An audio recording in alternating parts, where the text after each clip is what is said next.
Indigo, I was talking about germination issues. Initially, we cleared a huge land, and one industrialist came forward and he gave us some 10 acres, 100 acres, and said, do experiments here.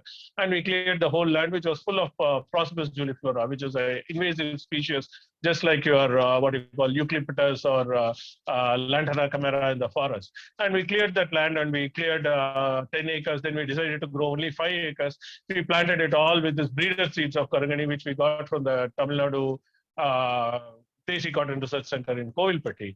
And after clearing 5 acres and we are putting all the seeds, we got only 2 plants. We were astounded. Initially, we felt like maybe there was something wrong with us and all that. But then when we went to the TNAU missionary department, I think it was ICAR, when we went and asked, he said, did you use a rotavator? We said, like, why do you ask that? He said, because the rotavator jams the soil. It only tilts on the top surface. The weight of it itself is counterproductive to the function that it does. So in case you have used a low rotavator, the depth at which you sow the seed itself is very, very critical, especially in cotton.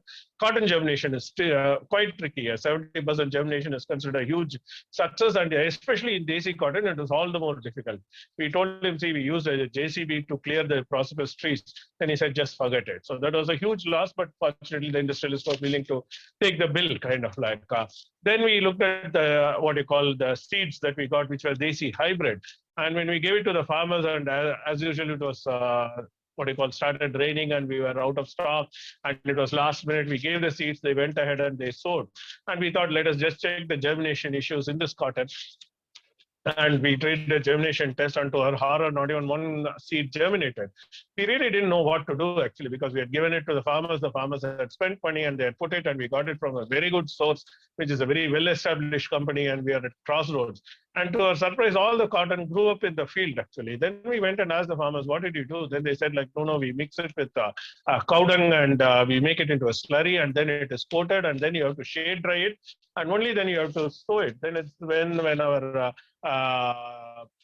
our subject matter expert told us, like, hey, look, this cow dung slurry has gibberellin in it, and that helps in germination. Probably we should have also done that way. So there was a lot of learnings on the way, actually.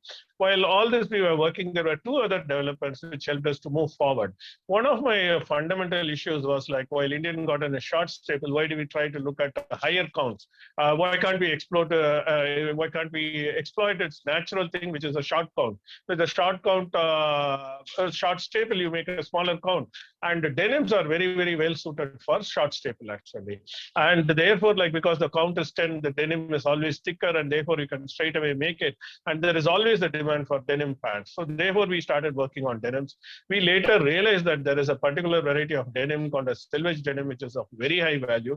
And much of the denim is today being sold at high prices because it is being hand woven instead of being machine woven. And even if it is machine woven, the selvage denim has its own value. A pair of denims can cost you up to a lakh and above in the Japanese market, as well as in some of the European markets. And this was the first denim made by Levi's when it started making denims.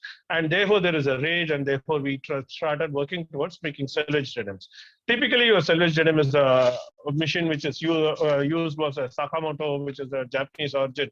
And we started tracing those machines, and we found, one of our friends found, and he had kept it separately. He bought 20 such machines, and over a period of 5 years had restored some of them, and now is willing to give us. We spoke to quite a few industrialists who are now willing to work with us, actually. But at the same time, when we started looking at denim, we started questioning, here is a cotton which has been painstakingly grown using no pesticide, no fertilizer, and here we have got a what you call a beautiful crop which is grown organically. What kind of a dye do I use on it? Then we started looking at indigo, and the initial reactions to indigo was quite harsh, saying, like, that's a crop which sucks all the nutrients from the soil. But when we started looking a little more deeper, we realized indigo itself is a leguminous plant which fixes nitrogen. And because of what happened during the Britishers' time, the Champaran struggle, which Gandhiji got involved, and what you call notorious Bengal famine was caused by indigo, because the Britishers forced, and indigo was considered as a blue gold, and therefore the Britishers forced people to grow. And when one German found out artificial indigo, it was the farmers were left high and dry, and there was no food, and there was no money to buy food, and therefore a lot of farmers died. And instead of attaching the negative value to the the Britishers, they started associating it with the crop. And therefore, we started working on indigo. And indigo is a very, very secret plant. And it is grown only in one part of India, in one village in India, which is the world's largest exporter. And that is hardly 100 kilometers from Chennai. So I have to go, I have to sit with those people, understand how they grow the indigo. Nobody will teach you. The moment you land in that village, four people will call the owners. There are four brothers who go grow that indigo there. They will pick up the phone and they call, and I think they are all paid for the phone calls because it's a complete monopoly there, or it's a better word would be an oligopoly. You still cannot go there and you can buy indigo directly. And therefore, like we started working on indigo, we went to Rajasthan in order to learn how to dye the crop. And at one point, somebody reached out, one of the people who taught me how to dye using indigo, said, hey, you wander around the forest, right? So therefore, we want a particular plant. Can you help us get this plant? So I said, okay, give me the reference, but what is this plant use? They said in kalamkari, which is drawing with hand in saris and other material in fabric, they use a particular root which they smoke and they draw, and it gives a pink color. Because they are not able to get that pink today, they have started using manjishta, which is another plant called madder. And therefore, if you can help us get this, it will be very useful. So I spoke to a few friends and I found that this plant is very much there in Auroville. I told those guys, you please come down and I will be able to help you. So then I told them, like, but in turn, you should teach me how to extract indigo. That is the only way it happens, because like these are very secretly kept artisan community secrets, and they will not exchange that easily. Then I made inroads into one of the brother who taught me how to extract the indigo, and he became friendly.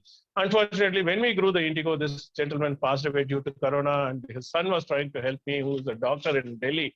And unfortunately, he put me in touch with this.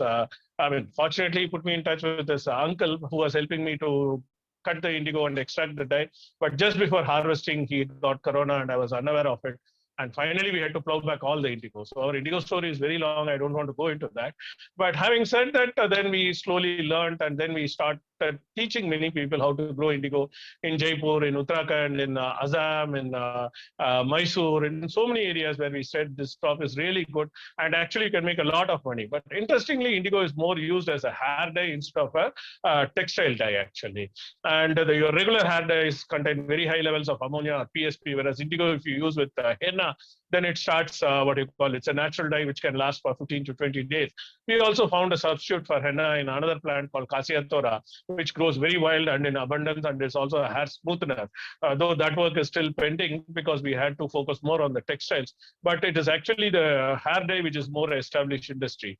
But the core, being a rain-fed farmer, if he grows cotton and indigo, he's much, much, much better off. An acre of indigo actually can give him anywhere between 50,000 to a lakh, provided he is extracting the dye and not selling the biomass. And generally, they will not allow him to extract the dye. They will only buy the biomass because then they control the trade, actually.